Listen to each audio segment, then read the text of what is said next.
Miom ini buat bagi para moms and dad juga kalau misalkan menghadapi kasus seperti ini ya, atau tahu ada keluarga yang menghadapi juga kasus seperti ini. Ini miom ini beda nggak sih dengan cancer yang ganas?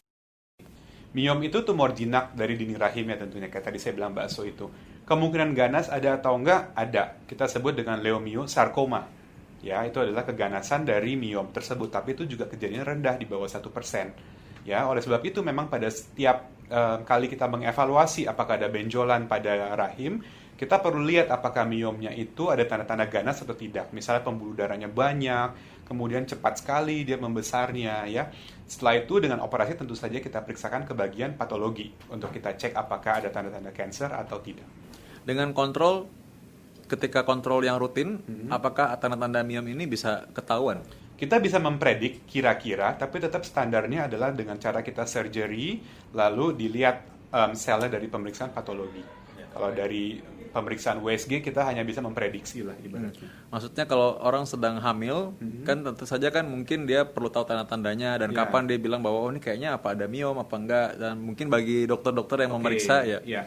Biasanya kalau miom pada kehamilan, itu ciri khasnya dia udah ada dari sebelum hamil, Dr. Vito. Jadi pada saat hamil trimester 1 atau pada saat prakonsepsi kita screening, biasanya udah kelihatan. Nah, tinggal nanti kita lihat dia ikut membesar atau tidak, membuat keluhan pada pasien atau tidak. Ya, in general miom kalau pada kehamilan tidak kita angkat langsung pada saat kehamilannya ya. Pada saat operasi sesar, apakah diangkat atau tidak tergantung dari besar dan lokasinya. Karena kalau kita paksa untuk diangkat juga ada resiko untuk perdarahan. Ya, jadi memang tidak selalu sama ya. Kadang-kadang Tidak kan selalu gini, sama. moms and dad, ada juga orang yang saling membandingkan nih dokter. Betul, Jadi mereka betul. bilang kok yang itu diangkat kok saya enggak Iya. gitu. Wah dokternya nih kok nggak diangkat nih gitu-gitu. Iya. Padahal memang ternyata juga nggak semua orang juga perlu diangkat. Resikonya ya. beda-beda Ya. tiap orang. Baik ya ini. Baik sekali hal semacam ini karena seringkali kalau jadi gosip, tahu nggak menyebar dokter Daryl, Iya. itu semua orang akhirnya anggap itu benar. Ini masih ada lagi apa yang ditanyakan oleh netizen ya. Apakah benar kalau pernah lahiran prematur, melahirkan berikutnya bisa prematur lagi? Ini fakta atau mitos? Oke, ini juga pertanyaan bagus nih. Melahirkan prematur itu kan kita definisikan kalau dia lahir kurang dari 37 minggu. Ya, dan itu juga ada pembagiannya lagi. Ada early preterm, ada extremely preterm, sama ada late preterm. Late preterm itu kalau dari 34 sampai 36. Ya, kurang dari 34 sampai 28 itu early preterm. Ada yang extremely preterm di bawah 28. Persalinan preterm ini menjadi beban tentunya buat keluarga, buat pembiayaan juga tentunya karena bayinya butuh perawatan lebih intensif. Memang persalinan preterm itu salah satu faktor resiko terbesarnya adalah riwayat preterm sebelumnya. Jadi kalau misalnya sebelumnya pernah melahirkan preterm, kemungkinan dia untuk preterm lagi pada kehamilan ini adalah meningkat 4 sampai 6 kali lipat. Nah, untungnya bisa kita screening. Ya, jadi kalau misalnya dia ada faktor resiko, misalnya satu pernah melahirkan preterm, kedua pernah ada riwayat operasi pada serviks misalnya, dia pernah ada lesi, pernah kanker serviks, pernah dikonisasi, pernah kita biopsi serviksnya ya, itu kan membuat cedera pada leher rahimnya. Itu kita bisa screen dengan cara pemeriksaan USG antara 16 sampai 24 minggu, kita bisa mengukur panjang dari serviksnya, panjang dari leher rahimnya. Kurang dari 25 mili itu beresiko untuk preterm lagi. Lebih dari 25 mili kita akan close surveillance, akan pemantauan ketat. Ya. Selain itu faktor resikonya juga kita perlu atasi karena persalinan preterm itu adalah ujung dari berbagai proses sebelumnya. Seperti apa? Misalnya ada infeksi, ada radang gigi, misalnya radang gusi, ya, ada infeksi saluran kencing, keputihan, anemia mungkin atau ibunya ada radang berat, stres berat, mungkin dari dokter Vito penyakit jantung berat juga, ya. Apa kalau misalnya dia hipertensi dan preeklamsia sehingga persalinannya harus dilahirkan prematur, maka itu berbagai faktor resiko yang perlu kita atasi dan kita cegah di kehamilan berikutnya. Nah, mungkin masyarakat perlu tahu, Dr. Daryl, bagaimana bedanya prematur dengan preterm? Prematur itu bayi prematur. Persalinannya persalinan preterm. Jadi it's the same thing sih. Preterm dari sisi ibu, dia melahirkannya preterm, bayinya bayi prematur. Nah, sekarang apakah nutrisi bisa berpengaruh pada kelahiran bayi tersebut? Ya, ada berbagai teori ya tentang nutrisi yang kalau gizi buruk itu bisa melahirkan prematur. Itu sudah ada studinya. Gizi buruknya apa? Ada yang total, misalnya seperti pasien malnutrisi berat, kekurangan energi dan kalori atau kekurangan protein berat, itu juga menjadi faktor resiko untuk preterm. Satu lagi adalah anemia, karena kita tahu bahwa hemoglobin salah satu indikator dari gizi juga tentunya, karena terkait kecukupan zat besi, asam folat, dan itu pasien anemia juga beresiko untuk melahirkan preterm. Oleh karena itu pada saat kontrol, maka kita perlu screening lab juga, kita screening keluhan dari pasien juga. Nah, sekarang kan memang banyak orang mobile ya. Ya. Jadi kadang-kadang ibu hamil pun masih tetap bekerja. Nah, bagaimana dia bisa memastikan kalau dia dapat nutrisi yang baik? Kadang-kadang itu kan tidak mudah. Betul. Nutrisi pada kehamilan seperti tadi kita bicarakan di awal, bahwa yang penting adalah balanced diet. Kita perlu ingat bahwa kehamilan itu adalah sesuatu yang fisiologis, yang normal. Jadi tidak perlu terlalu ekstrim ya. Jadi memang porsi makanannya biasa, tetap harus ada karbohidrat, ada protein, ada lemak, ada sayur dan buah. Selama dia bisa mencukupi balance diet tersebut, kemudian dengan indikator lain apa? Misalnya peningkatan berat badannya cukup, rata-rata mungkin 1-2 kg per bulan ya.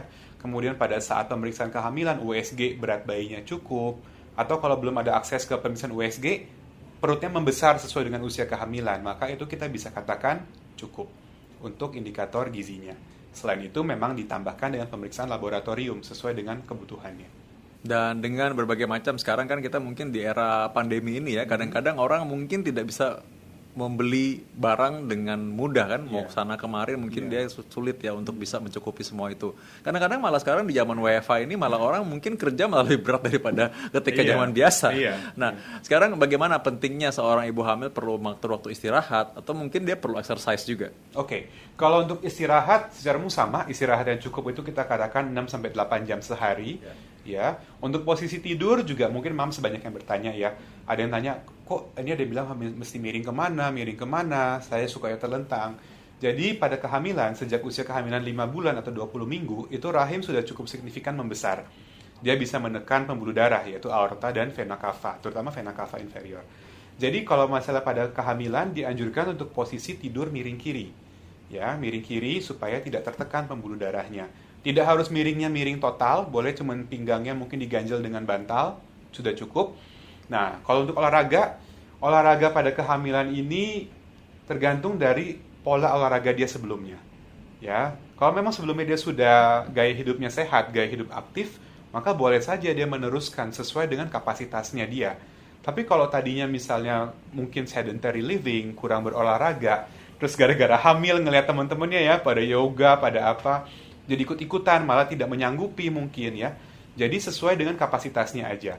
Secara umum saya berikan patokan, kalau misalnya ibu hamil berolahraga itu bagus dan boleh.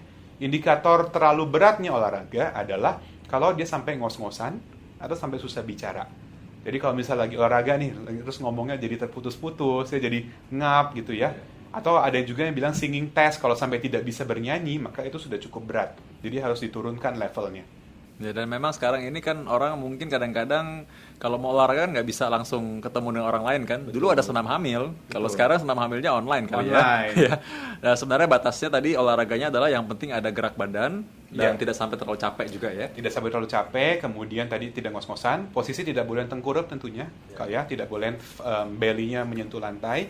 Dan kalau memang misalnya suka olahraga yang sports, ya itu juga tidak dianjurkan, yang high impact.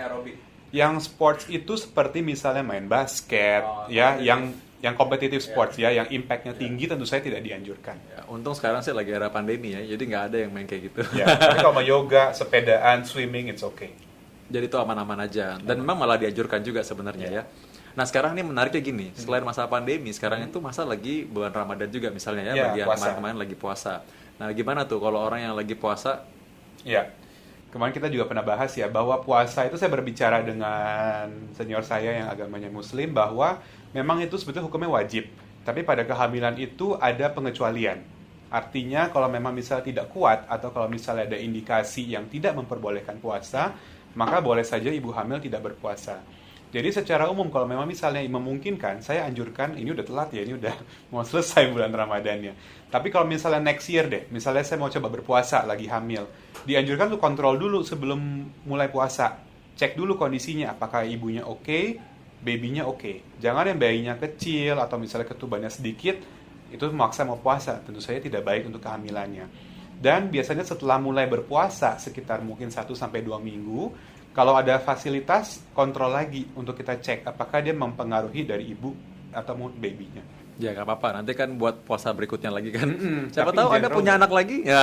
Tapi in general boleh, puasa pada kehamilan tuh boleh dengan dipantau oleh dokter. Ya. Nah, memang kalau puasa itu kan memang ya sudah, memang kalau boleh kan memang harusnya juga memang mereka menjalankan ibadah ya. Betul. Namun yang menjadi pertanyaan kadang-kadang adalah orang-orang yang masih mempertahankan bentuk tubuhnya. Jadi mereka khawatir tuh, ketika mereka hamil mereka masih pengen diet juga. Ya, kalau misalnya diet itu kita tidak menganjurkan ya. Diet itu dalam arti weight loss ya, Ya, artinya weight penurunan loss. berat badan. Penurunan berat badan tidak dianjurkan. Kenapa? Karena pada kehamilan kita tentu saja maunya ada weight gain dong, ada peningkatan dari berat badan. Tergantung, peningkatan berat badan ini juga tergantung dari BMI atau indeks massa tubuh sebelum dia hamil. Ya, jadi kalau tadinya dia sudah obesitas, tentu saja dia tidak boleh naik terlalu banyak, maksimal naik 7-9 kilo per kehamilan selama 9 bulan. Tapi kalau tadinya dia normal, mungkin boleh 11-13. Kalau BMI-nya rendah, mungkin kita bisa menganjurkan 15-17 kilo bahkan peningkatan berat badannya. Tapi kalau untuk diet memang tidak dianjurkan, dan obat-obat diet ya atau herbal-herbal yang untuk diet itu juga tidak dianjurkan pada kehamilan. Jadi karena gini, ada orang-orang misalnya kalau mereka di media sosial ya suka bilang, aduh enak banget sih kok hamil tapi badannya kurus gitu, cuma perutnya doang yang buncit. Ada juga yang bilang, aduh aku kok hamil tapi kok semuanya gede semua sekaligus gitu kan. Jadi mereka akhirnya mencoba-coba makan dan lain-lain mungkin dengan cara yang harusnya tidak sehat untuk kehamilan dia sendiri. Sebetulnya mungkin perlu moms ingat bahwa every pregnancy is unique ya. Jadi tidak perlu kita membandingkan kanan kiri, yang penting kondisi ibu sehat, kondisi babynya sehat. Untuk setiap orang pasti ada variasi. Nggak hamil pun setiap orang ada variasinya. Jadi kehamilan ada variasi juga, it's okay. Nah sekarang tadi kembali lagi bahwa tadi ada orang yang mungkin cenderung ada yang besar ya dan memang tidak bisa juga langsung naik terlalu tinggi berat badannya. Tentunya berarti juga dia perlu nutrisi yang seimbang juga kan.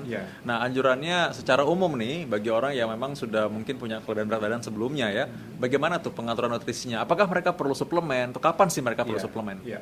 Jadi kita berbicara obesitas pada kehamilan tentu saja ya.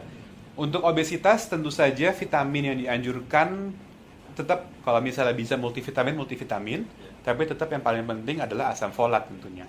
Ya, dosisnya tergantung. Ada yang bilang 400 mikrogram, ada yang bilang sampai 4 miligram. 1 miligram. Ya, tergantung case by case, dilihat historinya dan lain-lain. Kemudian perlu diketahui bahwa obesitas pada kehamilan itu menjadi resiko tinggi untuk hipertensi pada kehamilan dan diabetes pada kehamilan. Jadi perlu kita screening juga nanti pemeriksaan lab dan kita pantau tekanan darahnya selama kehamilan tersebut. Untuk pola makannya tetap pola makan gizi seimbang. Calorie reduction tidak dianjurkan ya karena dia tetap mempunyai kebutuhan.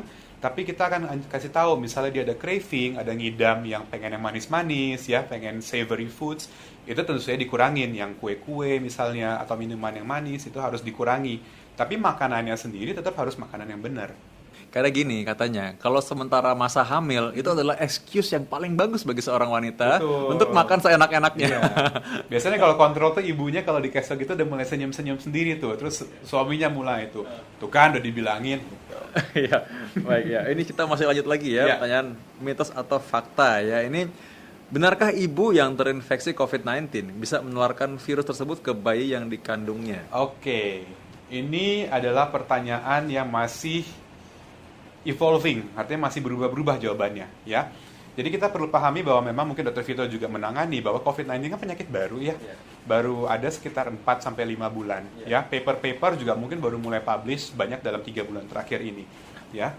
Awalnya pas di Wuhan, China, ya pernah ada studinya bahwa dikatakan waktu itu PD tuh mereka bulan Januari mempublish SARS-CoV-2 tidak menular pada kehamilan. Artinya tidak ditularkan dari ibu ke babynya. Karena dicek negatif dari baby-baby yang lahir dari ibu yang COVID-nya positif.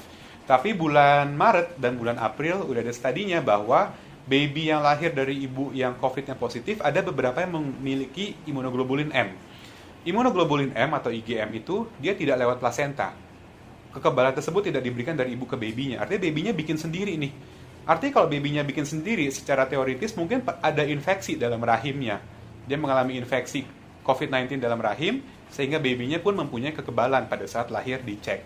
Jadi sekarang statusnya adalah apakah COVID-19 menular dari ibu ke baby? Jawabannya adalah probable, mungkin. Ya, pastinya atau tidak kita belum tahu karena studinya masih akan terus diupdate tentunya. Jadi sekarang masih jawabannya adalah probable atau mungkin. Ya, memang sih ini sekarang adalah penyakit yang baru dan kita mesti terus update. Betul. Tiap hari mungkin ada pengetahuan yang baru lagi mengenai virus ini. Betul. Dan memang saya pernah juga menangani pasien bayi dilahirkan dari ibu yang COVID-19 positif. Oke. Nah, bayi ini sendiri baru di awal belum diketahui karena dia baru di awal diperiksa negatif dulu. Iya. Namun anehnya dia mengalami pneumonia yang berat dan akhirnya kita harus merawat dia sampai berapa hari, jauh sekali sampai benar-benar di inkubator. Iya. Kita evaluasi jantungnya juga. So we don't know ya. Iya. So jadi tetap aja better be careful lah ya. Iya. Tetap aja kita harus hati-hati dan Iya. tentunya bagi ibu hamil juga gimana tuh, ada nggak pesan-pesan maksudnya Iya. bagi sekarang di masa sekarang ini? Ya, ini jadi banyak nih, soalnya jadinya satu. Ibu hamil takut periksa hamil. Ibu hamil takut ngelahirin, ya piye toh, masa bayinya nggak dikeluarin ya. Jadi yang pertama, saya mau berbicara mengenai jadwal periksa hamil ya. Iya. Memang secara umum rekomendasinya ditunda kalau tidak ada emergency. Ya, tapi periksa hamil itu tetap penting. Kenapa? Karena kalau dengan pemeriksaan hamil yang teratur, kita kan tujuannya buat tahu apakah ada masalah pada mother sama ada masalah pada baby atau tidak. Kalau misalnya ditunggu sampai COVID ini selesai atau udah waktunya melahirkan, ya kita kembali seperti zaman 30 tahun yang lalu. Tidak pernah periksa hamil ya. Jadi sekarang rekomendasinya untuk periksa hamil pada saat pandemi ini, sekali pada trimester 1, yaitu USG, ketemu dokter kandungan pada saat 11-13 minggu, atau kalau dia sebelumnya pernah riwayat keguguran, pernah ada riwayat hamil ektopik, bisa lebih awal, jangan nunggu 11 minggu dulu. Kemudian pertemuan kedua adalah pada saat 20 minggu. 20 minggu juga perlu ketemu dengan dokter untuk USG, untuk screening kelainan kongenital bayi tentunya. Kemudian yang pertemuan ketiga adalah pada saat 28 minggu, itu akan pemeriksaan, mungkin USG diperlukan ya, kemudian pemeriksaan lab ulangan juga dilakukan pada saat 28 minggu. Berikutnya pada saat 32 minggu, kemudian 36 minggu. 36 minggu kenapa? Karena kita sudah ngomong tentang birth plan, tentang persiapan melahirkan. Lalu habis itu tinggal menunggu nih taksiran persalinannya, kontrolnya. Nah, untuk persiapan melahirkan sendiri, kita tahu bahwa kita melahirkan dari rentang waktu 37 sampai 42 minggu.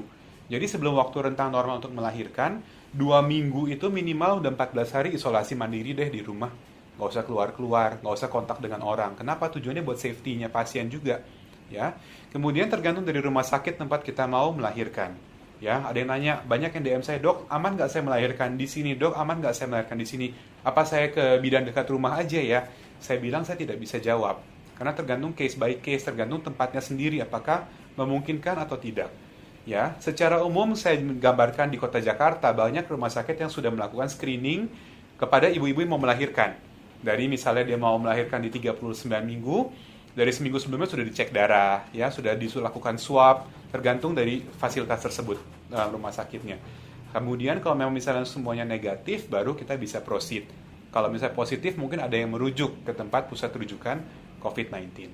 Nah, jadi secara umum tadi kita sudah katakan bahwa seorang yang akan melahirkan punya waktu 9 bulan untuk mempersiapkan. Betul. Dan persiapan itu bukan hanya untuk bayi, buat ibu juga. Betul. Ya, karena ibu kan nanti akan menjalani masa yang cukup bersejarah dalam hidupnya ya. Betul. Sehingga persiapan ini tentu harus lancar juga. Tadi exercise juga dengan batas yang tertentu ya, artinya bukan yang berlebihan, dan juga pengaturan nutrisi juga penting. Ya, diet itu artinya sebenarnya kan pengaturan makan, bukan diet mau weight loss. Bukan weight loss. Betul. Nah, mungkin mengenai makanan dan nutrisi ini hal yang krusial sekali ya, karena memang bukan berarti bebas makan apa aja. Apa saja sih zat-zat yang diperlukan bagi seorang ibu hamil? Tentu saja kita perlu, zatnya semuanya perlu, seperti kondisi tidak hamil ya. Tapi mungkin ada beberapa yang meningkat kebutuhannya. Ya, ini kita berbicara panduan umum lah, internasional. Kalau memang dari MAMS bisa mencukupi dengan multivitamin, ya sanggup membeli multivitamin, sanggup minum susu hamil, it's even better. Tapi yang minimum requirement adalah zat besi, ya, asam folat, sama kalsium. 3 itu yang secara global dari WHO menganjurkan. Kalau misalnya bisa tambahan lebih bagus. Baik, memang kalau bisa dibilang masa-masa ini bukan saja buat ibu, buat bapak juga. Jadi bisa bantu mengingatkan ya. So moms and dad, ingat bahwa semuanya ini perlu persiapan dan memang kita diberi waktu untuk mempersiapkan diri. Kontrol kehamilan, tadi kita juga bisa persiapkan nutrisinya. Juga ingat bahwa kita di masa pandemi tetap menjaga kesehatan. Itu penting sekali. Baik, Dr. Daryl, tadi sudah menasihati moms and dad ini supaya mempersiapkan dengan baik. Persiapan 9 bulan itu waktu yang panjang kan. Namun ini semua adalah kesempatan buat kita supaya banyak tahu mengenai kesehatan ibu dan juga bayinya nanti. Nah, bagaimana tadi mengenai orang yang memang wajib untuk tetap exercise dan juga makanan nih? Karena makanan sekali lagi banyak orang pengen makan bebas ketika masa hamil. Ya, jadi intinya adalah tadi seperti Dr. Vito katakan, 9 bulan itu punya waktu yang banyak. Ya, yang pertama akses informasi. Ya, satu harus cari sumber informasi dari yang valid. Ya, kayak tadi kita udah bahas banyak banget mitos-mitos yang beredar yang mungkin ada yang sampai berbahaya mungkin ya, ada yang tidak ada salahnya, ada yang sampai berbahaya. Itu harus dicari tahu dari sumber-sumber yang valid, misalnya dari dokter, atau misalnya kalau ibu-ibu yang punya buku PINK, buku kontrol ibu dan anak, itu juga sudah banyak sekali informasi di sana terkait dengan cara olahraga ya, terkait dengan pola makan, bahkan sampai perawatan bayi setelah lahir. Itu bisa dipersiapkan. Kemudian untuk kecukupan gizi tentunya harus gizi seimbang ya, memperhatikan makro dan mikronutrien. Artinya yang utama itu memang dari makanan, bukan dari vitamin. Itu yang suka salah tuh mindsetnya. Mindsetnya suka minum vitamin A, B, C, tapi makanannya nggak bagus. Intinya makanan dulu dicukupi makro, mikronutriennya, sisanya tambahan. Ya. Kemudian kalau misalnya ada keluhan disampaikan ke dokternya, karena waktunya panjang, jadi ada apa-apa pun bisa diterapi dulu sebelum melahirkan tentunya. Ya, jadi intinya sih itu, tetap sehat, jangan terlalu cemas karena kehamilan itu seharusnya menjadi masa yang menyenangkan, ya, dan jangan lupa untuk tetap berkonsultasi ke tenaga medis yang menangani, misalnya bidan atau dokter kandungan. Ya baik, dan sekarang juga banyak tersedia juga fasilitas telemedicine juga ya, untuk Tentunya. bisa berkomunikasi juga dengan dokter di era pandemi sekarang ini. So moms and dad, informasi seperti ini berharga banget karena ini membuat kita semakin tenang. Jadi kita tahu bagaimana cara mencegah penyakit dan tahu bagaimana kita menjaga kehamilan dan juga ibu dan bayi tetap sehat. Bapaknya juga harusnya sehat. Podcast ini dipersembahkan oleh Prenagen, nutrisi yang lengkap untuk ibu dan juga buah hati. Kita akan kembali bertemu di podcast-podcast berikutnya. Mudah-mudahan nanti tetap bersama dengan Prenagen, dan juga kalau Anda ingin membeli Prenagen, Anda bisa klik description box yang ada di sini, dan juga Anda bisa dapatkan point rewards dari Calcare setiap kali Anda membeli produk Prenagen. Sampai jumpa, goodbye. Ku sempurna jadi